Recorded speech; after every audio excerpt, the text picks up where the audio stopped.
si Jimmy Guban and Mark Taguba are still detained sa house. Mantagin nyo yan, ha? Mantagin nyo. Mamamayang Pilipinas, tatanggapin ba natin ito na magpapatuloy yung ganitong senaryo sa ating bayan? Si Mark Taguba at saka si Jimmy Guban, dalawang convicted dyan. In-incarcerate dyan sa loob ng, batasan. Air condition, maganda ang tulugan. Si Jimmy Guban at saka si Mark Taguba, nandyan sila, nakadetain, nakakama. Ngayon, itong si Colonel Grialdo, isasama po siya doon sa mga convicted, doon sa selda, kulungan. Di ba? Oy, Marbil, ginagago yung tauhan mo. Binabara ko, may bagong operasyon dito sa shoulder. Ngayon, ikukulong siya doon sa kulungan ng mga convicted. Tapos itong mga convicted naman, ng mga kriminal, na patunayang may pagkakasala, ikinulong naman dyan sa may, sa may detention facility ng batasan. Tama po ba yan, mga kareaksyon? Tama po ba yan? Sige. Anyway, sabi nga, umiikot yung relo, umiikot yung bola, umaga, tanghali, gabi, umiikot ang mundo. Yes, Mr. President, raising his hand. Yes, sir. Thank you for giving me the time. I'd like to ask the Colonel, sino yung idiot na superior mo? What is the question, sir? Who is the superior of... Yes, the one who... Alam mo, ano ang ginawa nung ulol na yon? Subornation of perjury. That is a crime. Tingnan mo sa revised penal code. Subornation... Okay po, I think you already stated it, kay Colonel Grijaldo. Nasagot na po niya, Mr. President, nasa testimony na po niya. Sige po, can we now proceed? Who has questions for the former President? Hindi pa tapos.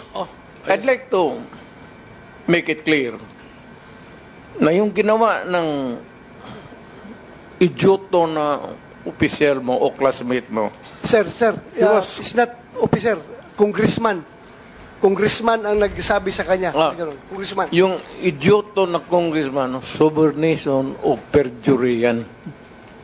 He was suggesting, the mere suggestion of what he wants you to do is already a crime. Yun! Under the revised penal code. Yung inuudyok mo yung tao na mag-execute ng affidavit falsely or making a false narrative, subornation of perjury. Operating under time constraints. So sabi ko kanina hanggang 3 o'clock lang tayo. But sige, Quick, gusto ko lang habulin yung classmate mo. Yung congressman, parang papailan ko ng kaso. Total, hindi ko na kailangan yung affidavit mo. Your narrative here is under oath. Hindi ko na kailangan yung affidavit mo. All I have to do is to take out your statement the basis of filing a case of subornation. our transcript of records will be available to anyone who will request, Mr. President. Okay, Committee Secretary. The transcript natin available to everyone. Okay, so anybody... Di ba? So, abante! Abante! Dan Fernandez, calling, madidemanda yata kayong hindi oras. Hindi nyo pa tinitigilan si Colonel Grialdo, Barbers, ayan malinaw na malinaw.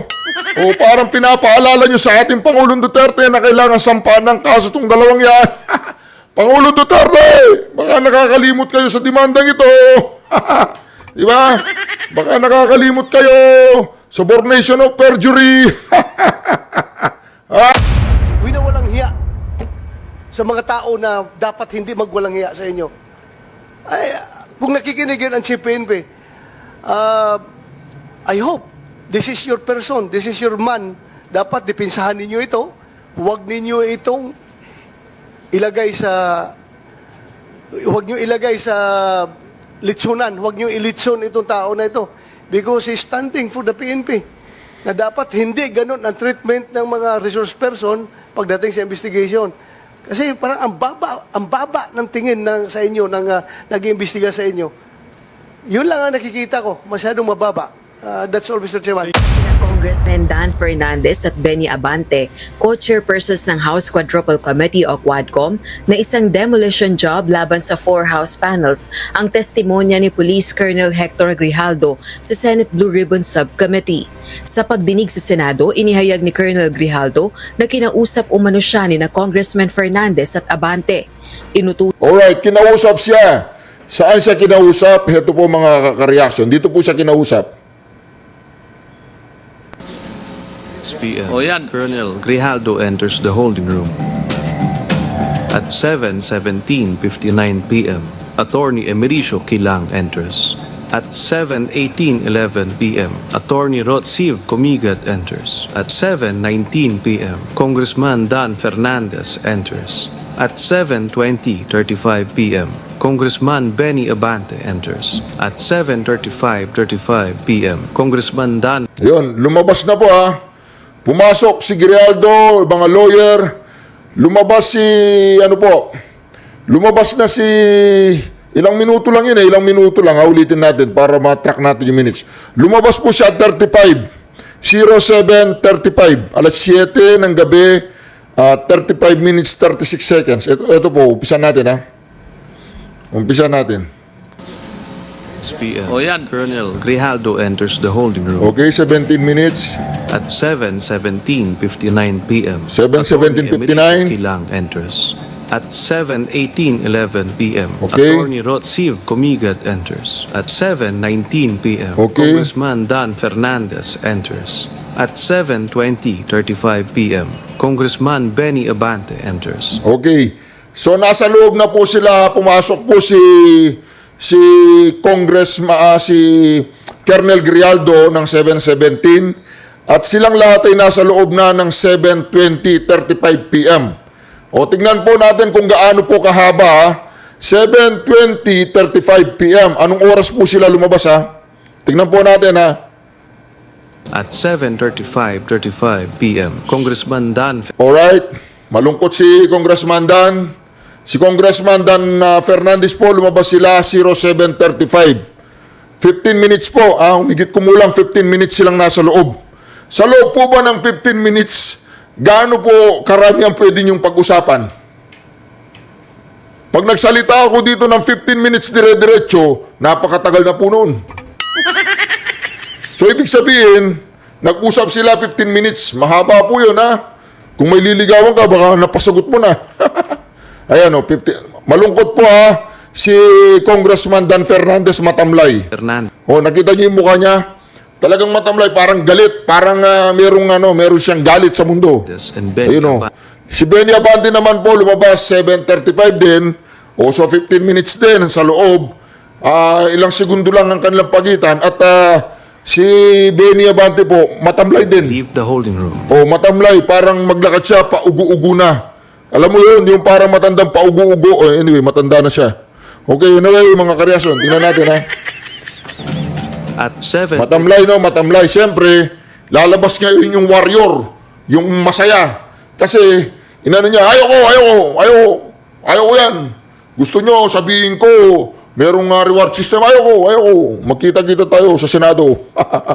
Okay, nandiyan po mga karyasyon. Lalabas na si Colonel Grijaldo. 6:14 p.m., Colonel Grijaldo exits with Attorney Quilang Masaya. and Attorney Comigat. Cool na cool. Ngayon, nakakulong na po yan. Cool na At cool. 7:36:25 p.m., Colonel Grijaldo Oh, masaya siya, masaya. Siyempre, paano hindi ka ba naman magiging masaya? Yung dalawang kongresista, hindi sila umubra sa'yo. Oh, di ba?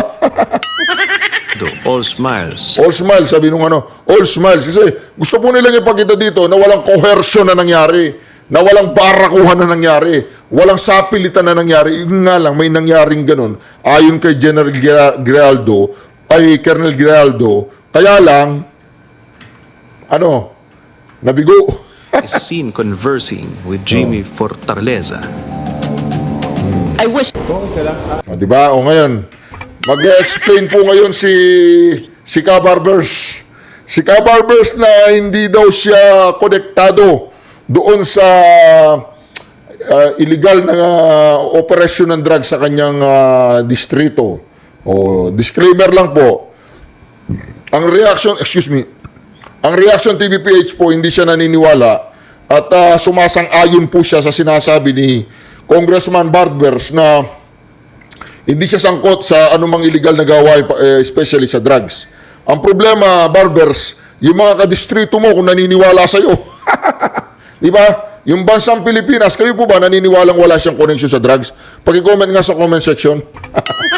Going back to the Grijaldo experience, magiging careful na po ba yung mga members ng PODCOM in talking with the witnesses? Baka mabaliktad tayo pag mga ganun. Well, I think that's a lesson ngayon, wala na may ibang intensyon, wala na may ibang motibo yung aming dalawang kasamahan na kongresista nung kinausap nila yan. In fact, kinausap lamang nila si Grijaldo because it was the request of Colonel Garma. Okay. Brother Barbers. Alam mo bang bawal kausapin ng isang resource person at saka ng isang witness? Alam mo ba, hindi mo alam, pakinggan mo to. Hindi raw niya alam, pakinggan mo to ha. Pakinggan mo to, Barbers ha. Huwag kang anga-anga dyan, pakinggan mo to. Ba yun? Okay? Yan o. Pakinggan mo to ha. Makinig ka dito, yan ha. Oh. Listen ha, listen very carefully, Barbers. Insulted. And it is very offensive. Yan. And I think it is inappropriate for anyone to act like that. Of course. Meaning, you feel that you are being coached to make that statement? Yes, Your Honor. I feel I've been corrupted to make that statement, Your Honor. Oh. Just because that time, habang nag-uusap-usap, habang nagkakaroon ng deliberation doon sa hearing, Your Honor, hindi ko alam kung may present nila si Colonel Garman that time, Your Honor, na mag-ano nung second supplemental, ay yung supplemental affidavit niya. So do you feel harassed? Did you feel harassed? It's an harassment and very offensive, Your Honor, and uncalled for anybody.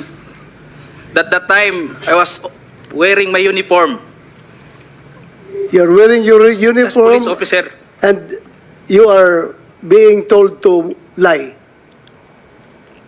Parang Am I correct? gusto nilang magsisinungaling po ako, Your Honor. Oo. So, Colonel Grijaldo, I would like to thank you for your courage.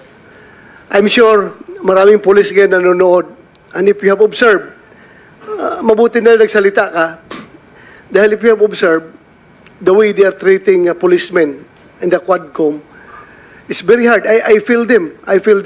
Because naging police din ako. Kapag sasabihan ka lang, answer yes or no. You can only answer yes or no. You're not allowed to explain yourself. So, para bang you are being deprived. You are being deprived of your right to explain yourself. Kaya lalong-lalo na kapag ikaw itinuturuan na itong sasabihin mo, itong paragraph sasabihin mo, o dito, pwede ka ba dito? So, that's very inappropriate and it's very irregular for a lawmaker making an investigation in aid of legislation to make that kind of approach to a resource person na parang pinipilit na itong sabihin mo, iko-coach ka, ito, pwede ka ba dito? Parang lumalabas na meron talaga silang preconceived na goal na kung anong dapat lang ma-hit dito, kaya ginaguide yung magiging statement mo. Am I correct? Yes, Your Honor. So ngayon, Mr. Chairman, kung nakikinig yun ang Philippine National Police, lalong-lalo na yung liderato ng Philippine National Police, I don't know what's his reaction with the statement of Grijaldo, because Colonel Grijaldo is just, I congratulate him for being so courageous enough to speak up for the truth in behalf of all the policemen na parang winawalang hiya sa mga tao na dapat hindi magwalang hiya sa inyo. Ay, kung nakikinig yun ang Chief PNP, I hope this is your person, this is your man. Dapat dipinsahan ninyo ito. Huwag ninyo itong ilagay sa litsunan. Huwag nyo ilitsun itong tao na ito. Because he's standing for the PNP. Na dapat hindi ganun ang treatment ng mga resource person pagdating sa investigation. Kasi parang ang baba ng tingin sa inyo, ng nag-iimbestiga sa inyo.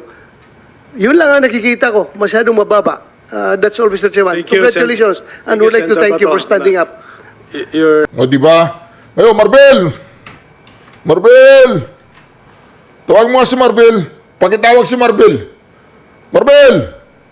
Oh, naririnig mo yan? Binabastos, binabalahura, tinatarantado, ang mga tao, ang mga tuwadkom. Anong gagawin mo kay Colonel Grijaldo? Mababayaan mo siyang nasa kulungan kasama ng mga kriminal?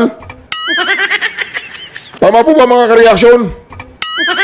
Marbel! Buhay ka mo ba, Marbel? Anong gagawin mo kay Colonel Grijaldo? Tuloy po natin, ha? Time has also expired. But sige nga, the long and short of it, yung may clean kwento, kasi hindi ko naman napanood buong Quadcom, kayo ba ay tumistigo sa Quadcom din, finally? Nagsalita rin kayo ron? Yes, sir. We were already at the... Nag-affidavit ka doon? Nagsabit ka Wala po kaming inapidabit. We're just... So, ilang speaking tanong lang to ang the sinagot mo questions. doon? Ilang tanong? Tungkol saan? Anong The topic? last time that I was asked by Congressman Paduano, it's all about the operation sa Oron, Your Honor. Oron? Sa Oron. One particular operation? Yeah. It's sa first appearance mo. Second appearance mo? Anong Your topic? Honor, the first appearance on September 27, it's all about about EGK that time, Your Honor. Sige, basta wala kang affidavit, so makikita No, Your na Honor. natin. Okay, so my colleagues, the President is getting tired. So kung meron tayong questions for the address to the former President, tanungin na lang natin. Sir, okay ka lang, sir? Sir, I'm good until 4 o'clock.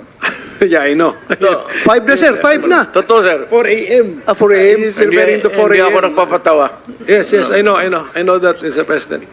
Mr. Chairman, Okay, so- just to clarify, and then I hope I didn't miss anything.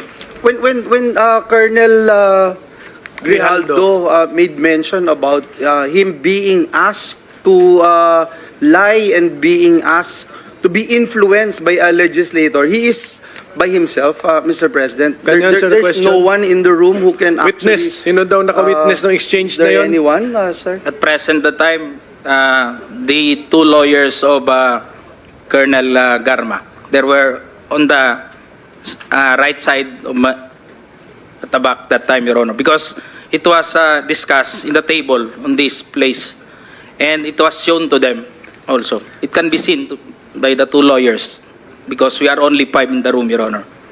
And seen and heard Yes, Your Honor. the words that you uttered a while ago. Just because one of the lawyer reacted when I refused to confirm the statement, because the holdings of this paper, Your Honor, like this, was on the second page, and I've seen some notes or names, and my name was indicated in that statement.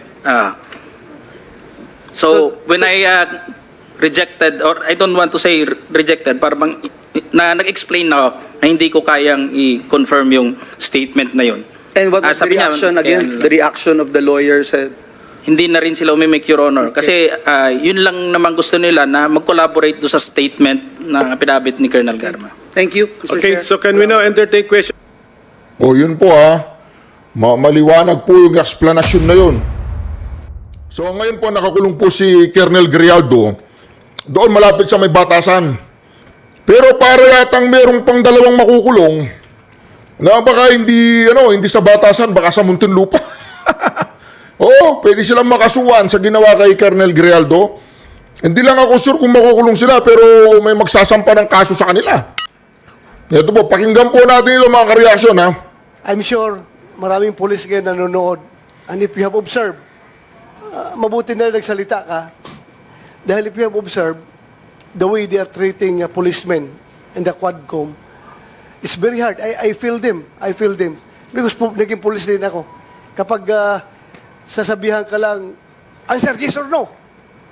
You can only answer yes or no. You're not allowed to explain yourself. So, para bang you are being deprived. You are being deprived of your right to explain yourself. Kaya lalong-lalo na kapag ikaw itinuturuan na itong sasabihin mo, itong paragraph sasabihin mo, o dito, pwede ka ba dito? So, that's very inappropriate and it's very irregular for a lawmaker making an investigation in aid of legislation to make that kind of approach to a resource person na parang pinipilit na itong sabihin mo, iko-coach ka, ito, pwede ka ba dito? Parang lumalabas na meron talaga silang preconceived na goal na kung anong dapat lang mahit dito, kaya ginaguide yung magiging statement mo. Am I correct? Yes, Your Honor. So ngayon, Mr. Chairman, kung nakikinig yun ang Philippine National Police, lalong-lalo na yung liderato ng Philippine National Police, I don't know what's his reaction with the statement of Grijaldo, because Colonel Grijaldo is just, I congratulate him for being so courageous enough to speak up for the truth in behalf of all the policemen na parang winawalang hiya sa mga tao na dapat hindi magwalang hiya sa inyo. Ay, kung nakikinig yun ang Chief PNP, I hope this is your person, this is your man. Dapat dipinsahan ninyo ito. Huwag ninyo itong ilagay sa litsunan. Huwag nyo ilitson itong tao na ito. Because he's standing for the PNP.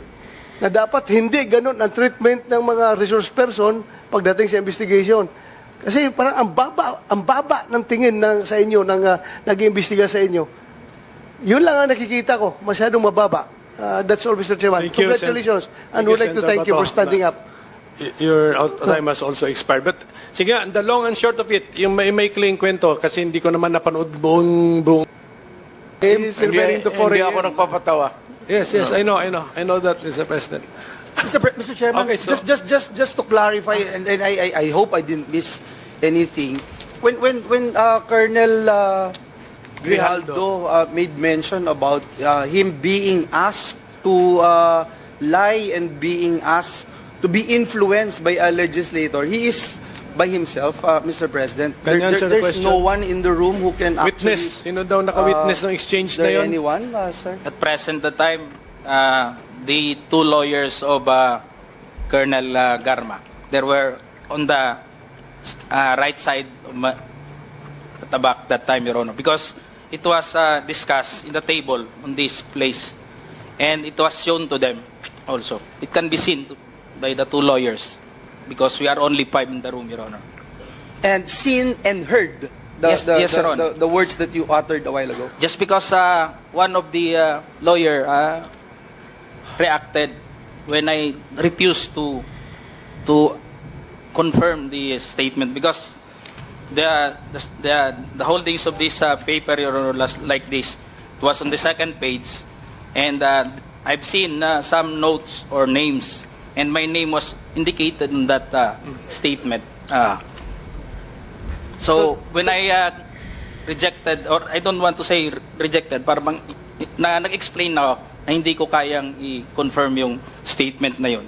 And what was the Sabi niya, reaction again? The reaction of the lawyer said, hindi na rin sila umimik, Your Honor. Kasi yun lang naman gusto nila na mag-collaborate do sa statement na pinabit ni Colonel Garma. thank you, Mr. Okay, Chair. so can we now entertain questions directed to the former President? Ano, sir? You're right. Teka, wait a minute. Yes, Mr. sir. President raising his hand. Yes, sir. Oo. Thank you for giving me the time. I'd like to ask the Colonel, sino yung idiot na superior mo? What is the question, sir? That who is the superior of... Yes, the one who...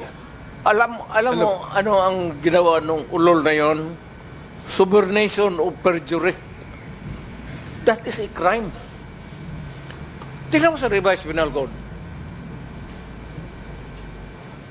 Subornation. Sige po, I think you already stated it, kay Colonel Grijaldo. Nasagot na po niya, Mr. President, nasa testimony na po niya. Sige po, can we now proceed? Who has questions for the former President? Hindi pa tapos. I'd like to make it clear na yung ginawa ng idioto na opisyal mo o classmate mo. Sir, it's not officer, congressman. Congressman ang nagsabi sa kanya. Ganun, congressman. Yung idioto na congressman, subornation o perjury yan. He was suggesting, the mere suggestion of what he wants you to do is already a crime Yun! under the revised penal code. Yung inuudyok mo yung tao na mag-execute ng affidavit falsely or making a false narrative, subornation of perjury. Yes, that's a crime under the Yes. revised penal code. Yes, sir. Thank you. Sige sir, because we are operating under no time constraints. So sabi ko kanina hanggang 3 o'clock lang tayo. But sige. O, di ba? Yung kausapin mo, mag-uudyok ng isang magte-testify siya, magsasabi siya. So, matawagan nga ang Pangulong Duterte. Hello? Oh, President, now it's afternoon delight, okay? Alright, okay, bye. May lakad daw sila ni Panelo. May lakad sila, hindi ko na siya, hindi, joke lang po yun. So, subornation of perjury ang kaso. Ang kaso ni Abante at ni Dan Fernandez na pwede silang makasuhan ng subornation of perjury. No, yun po ang base po yan sa salaysay po ng ating Pangulong Duterte. Ngayon, tutuloy po natin itong sinasabi ni, siyempre, pakinggan po natin side by side yan eh. Hindi po basta-basta yan. Dapat pinapakinggan po natin side by side ng magkabilang panig para katulad po nito, ito si Barber to. Kailangan na pakinggan natin si Barbers. Na kung saan sinasabi ni Colonel Garma na yung si Colonel Grijaldo bilang classmate niya at close friend niya ay pwedeng mag-corroborate dun sa kanyang sinumpaang salaysay na isinabmit dito sa Quad Committee. Si ano ba? Si Garma ba ang nagsuggest? Si Garma ba ang nagsuggest, Barbers? Sigurado ka si Garma nagsuggest, ha? Barbers, ha? Hindi ka natatakot sa impyerno. Barbers! Daan-daan lang sa pagsisinungaling, ha? Tanong lang, si Colonel Garma ba ang nagsuggest, o... So of course we want, as we always say, no, kapag ka may witness, mayroong gustong to testify, binivet namin yun eh. Part of talking to these witnesses is the vetting. Yun. That's the process that we do, including asking from them to execute an affidavit para hindi kami naliligaw.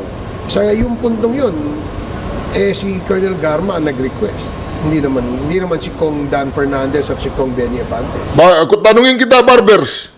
Ibig ba sabihin mag-e-effort si Garma para masuplayan nyo yung inyong kagustuhan? Ganun ba yun? Ibig sabihin, nag-e-effort si Garma para sa investigation ninyo, tumutulong siya, ganun? Nag-e-effort siya, oy, kausapin nyo yun. Pabagsakin natin si Duterte, ganun? Hindi siguro, pero hindi ako naniniwala doon. Naniniwala. Still lesson learned po yun. Yes, it is a lesson learned na hindi na pwedeng dalawa lang sila, pwedeng 4 na kami. O apat kayong makakasuhan ng subornation of perjury na naman, itigil mo na yan, Barbers, ha? Lesson learned na. 4 pa kayo. Barbers naman, huwag kang gaganyan-ganyan. Tingnan po yung pagmumukha nyo. Pagmumukha po ba na pagkakatiwalaan niya na yun, oh? Pagmumukha po ba na pagkakatiwalaan niya? Hindi, tanong lang. Oh.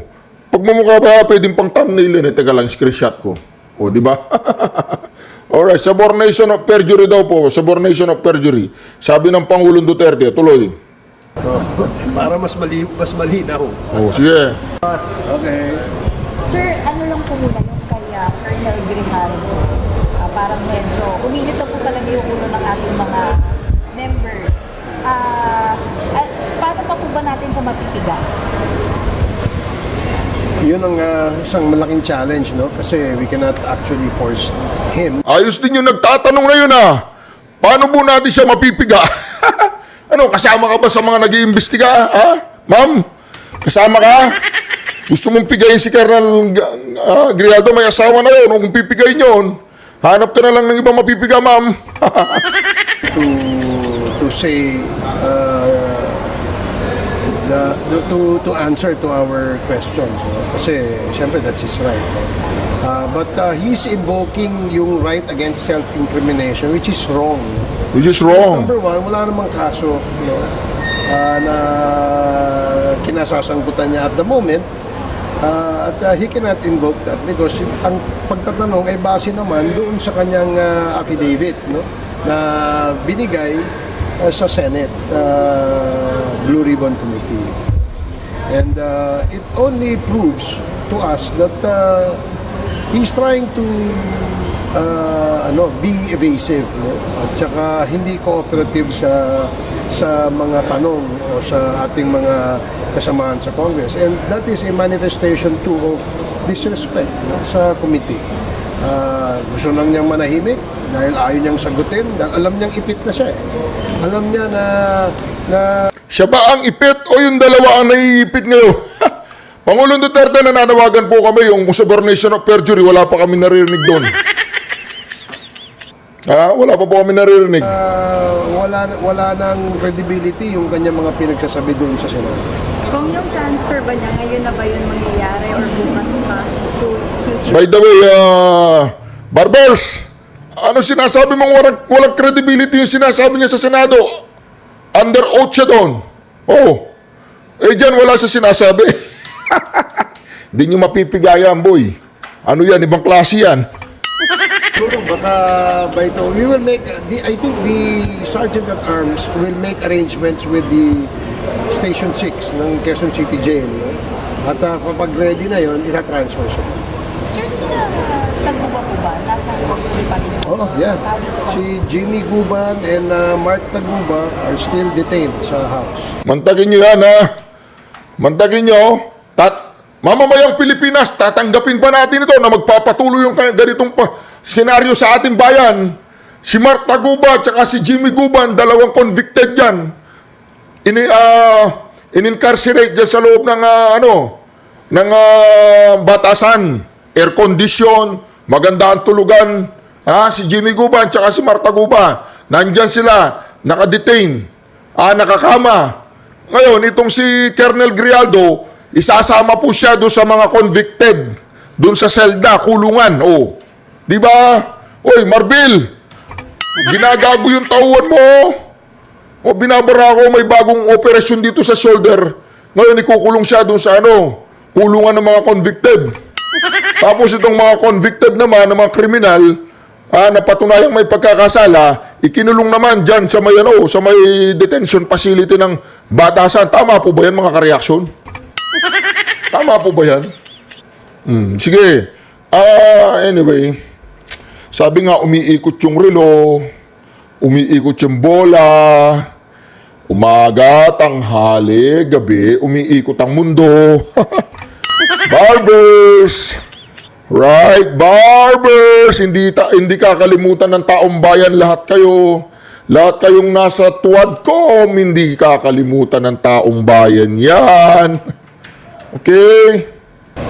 Sir, so since wala na po tayong nakuha kay Colonel Grijaldo, kanina po kasi ito sa inyong opening statement, sabi niya, meron pang mga gustong parang fine-tune doon sa issue with the Bariuga case.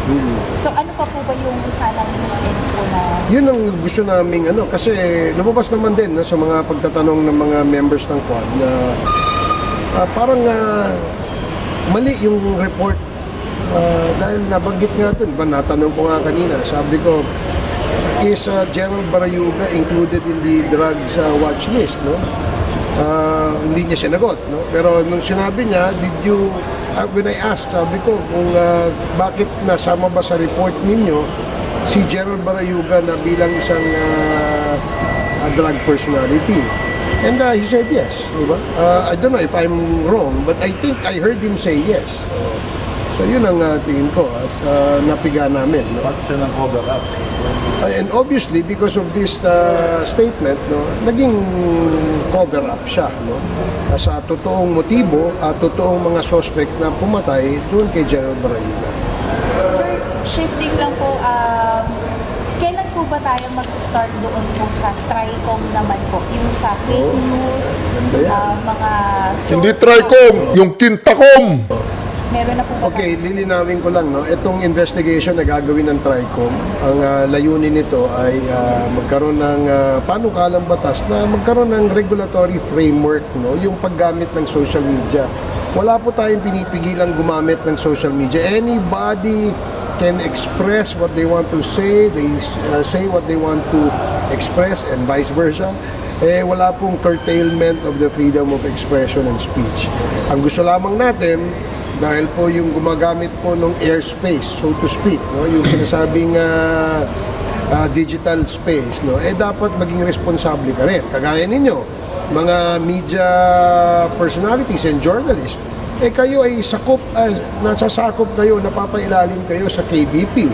Hindi kayo pwedeng gumawa ng kwento, ng storya na wala kayong basihan, no? At kung meron man kayong storyang ilalabas, ito'y kinukuha nyo yung magkabilang panig. Di ba? That is the normal and the logical practice. And Dito si Barbers, kaharap po niya yung mga mainstream media. Naggagaguhan sila, naglulukuhan sila. O, di ba?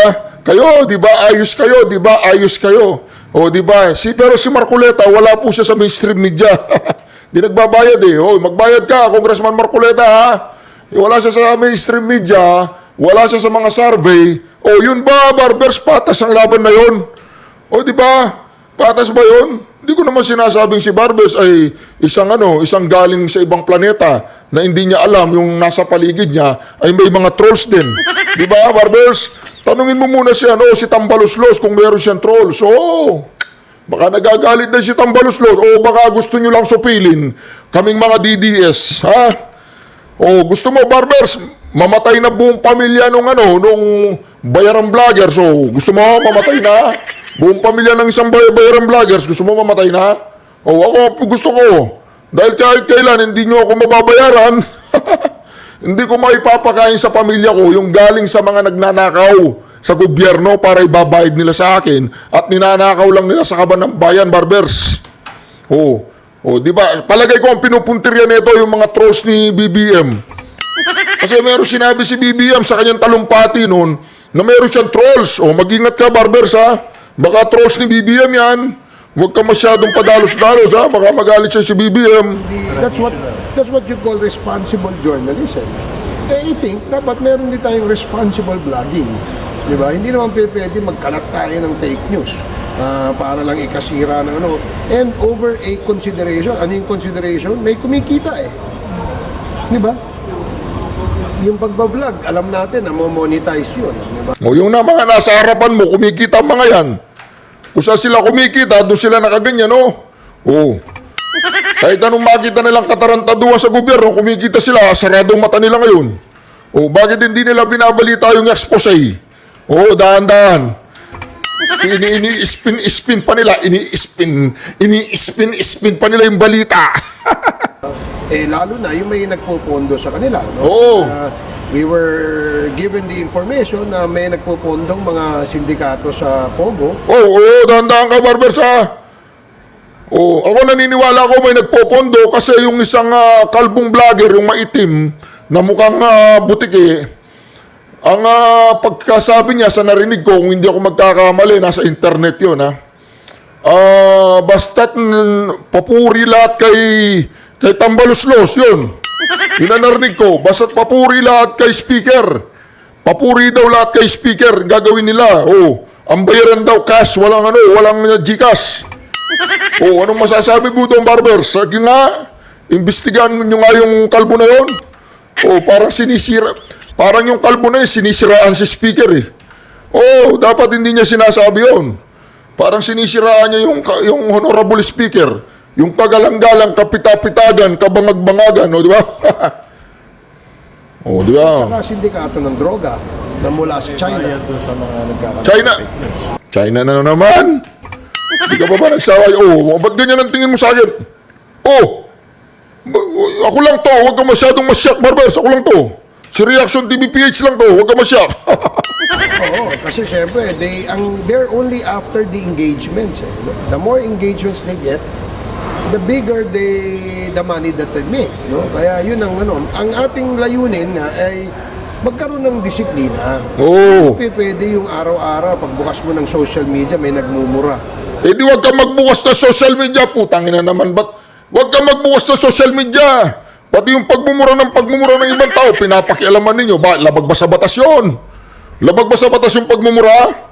Hindi naman mas labag pa nga sa batas yung paggamit ng cocaine eh. Hindi nga sila nagmumura. Walang nga, sinisira naman nila yung mga utak nila, nasa gobyerno pa, hindi mo alam yun, hindi mo alam ng buong Pilipinas yun, ikaw hindi mo alam, Barbers. Grabe ka, yung nagmumura. Ayaw ko na nga nagmura, kaya lang, totoo lang po, promise, ayaw ko magmura. Kaya lang, napapamura ako sa mga ginagawa ng mga tarantadong yan eh.